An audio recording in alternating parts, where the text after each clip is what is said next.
Selamat datang di pembelajaran biologi. Pada kesempatan ini, Ibu akan membahas materi mengenai sel. Simak dan cermati videonya. Jadi, tolong perhatikan gambar berikut. Jadi, dari gambar ini ada sel, ada jaringan, ada organ, sistem organ. Sehingga terakhir akan terbentuk organisme atau individu. Nah, sebelum terbentuk organisme, penyusun pertama yaitu sel.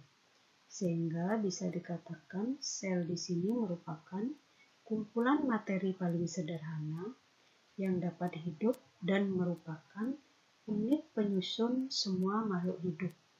Jadi itu dikatakan sel.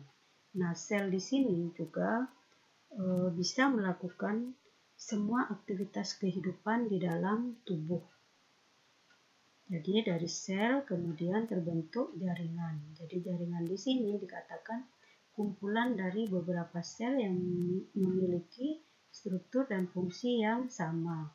Kemudian organ di sini kumpulan dari beberapa jaringan yang memiliki struktur dan fungsi yang sama juga. Sehingga terbentuk sistem organ dan selanjutnya terakhir terbentuklah organisme. Kemudian yang berikutnya yaitu perkembangan dari teori sel. Jadi ada beberapa tokoh yang mengemukakan tentang teori sel. Yang pertama yaitu Robert Hooke. Jadi dia menemukan bahwa sel itu terdapat pada sel-sel irisan gabus atau ruang kosong. Nah, yang kedua yaitu Antony van Leeuwenhoek.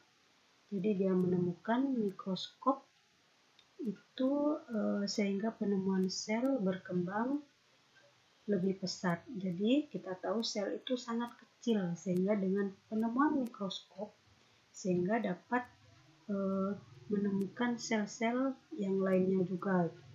Kemudian yang ketiga yaitu Schleiden dan Schwann. Dia mengemukakan sel merupakan unit struktural makhluk hidup. Yang keempat yaitu Robert Brown. Dia menemukan nukleus merupakan lapisan yang penting dari sel. Yang kelima yaitu Felix Dujardin. Dia mengemukakan bahwa bagian yang penting adalah cairan sel. Yang keenam yaitu Johannes Parkinge. Dia mengemukakan bahwa cairan sel itu adalah protoplasma. Dan yang ketujuh, yang terakhir yaitu Max Schultz. Dia mengemukakan pendapatnya bahwa sel merupakan unit fungsional dari kehidupan. Jadi ini beberapa tokoh yang mengemukakan tentang perkembangan teori sel. Terus selanjutnya yaitu Ibu akan bahas mengenai komponen kimia penyusun sel. Nah, ada beberapa komponen kimia dari penyusun sel. Bisa kalian perhatikan di sini. Jadi seluruh kegiatan kehidupan sel itu merupakan akibat dari reaksi yang berlangsung di dalam sel. Jadi ini beberapa komponen kimiawi penyusun dari sel, ada organik dan ada anorganik. Nah, anorganik itu berarti berasal dari benda tak hidup. Antara lain ada air, ada garam mineral dan ion. Nah, air, kenapa air dikatakan komponen dari penyusun sel?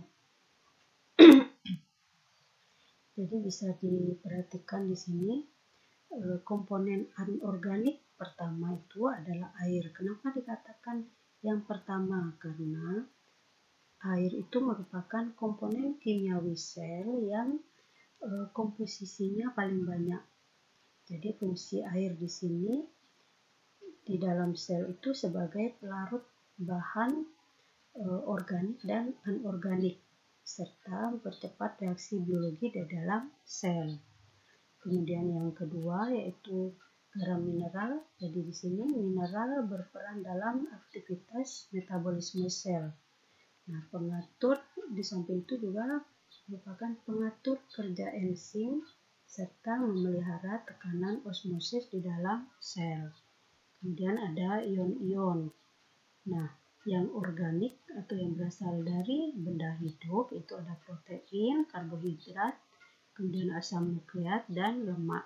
Kita bahas yang pertama yaitu protein dulu. Nah, protein ini disusun oleh asam amino dan berperan sebagai salah satu penyusun membran sel. Di samping itu juga membantu transport substansi tertentu dan mempercepat reaksi kimia di dalam sel. Nah, reaksi kimia tersebut terjadi dalam bentuk protein fungsional, yaitu berupa enzim. Kemudian yang kedua yaitu karbohidrat. Jadi, ketika berbicara karbohidrat, pasti kalian yang ada di benak kalian itu ada nasi, ada ketela, ada kentang, ada mie, dan sebagainya. Tapi tidak di dalam sel. Jadi, karbohidrat dalam sel itu bentuknya tidak seperti yang kalian bayangkan tadi. Kita tahu karbohidrat itu terdiri atas unsur C, H, dan O. Nah, dalam sebuah sel itu karbohidrat berfungsi sebagai pembentuk struktur sel, kemudian komponen penyusun DNA, serta untuk menghasilkan energi. Nah, karbohidrat di sini ada beberapa jenis, ada monosakarida, disakarida, dan polisakarida. Kemudian selanjutnya yaitu asam nukleat. Nah, asam nukleat di sini dalam sebuah sel itu berupa atau tersusun oleh nukleotida. Nah, asam nukleat itu terdiri dari DNA dan RNA. Asam nukleat itu sendiri berperan dalam mengatur pewarisan sifat dan sintesis protein. Jadi, pewarisan sifat yang kalian miliki itu semua diperankan oleh asam nukleat. Kemudian yang terakhir lemak. Jadi lemak itu juga turut berperan dalam sebuah sel. Jadi lemak tersusun oleh asam lemak dan gliserol. Selanjutnya yaitu macam sel berdasarkan strukturnya. Jadi ada dua, ada sel prokaryotik dan sel eukaryotik. Sel prokaryotik yaitu sel yang tidak memiliki membran inti. Sedangkan sel eukaryotik itu sel yang memiliki membran inti. Jadi itu perbedaannya antara sel prokaryotik dan sel eukaryotik.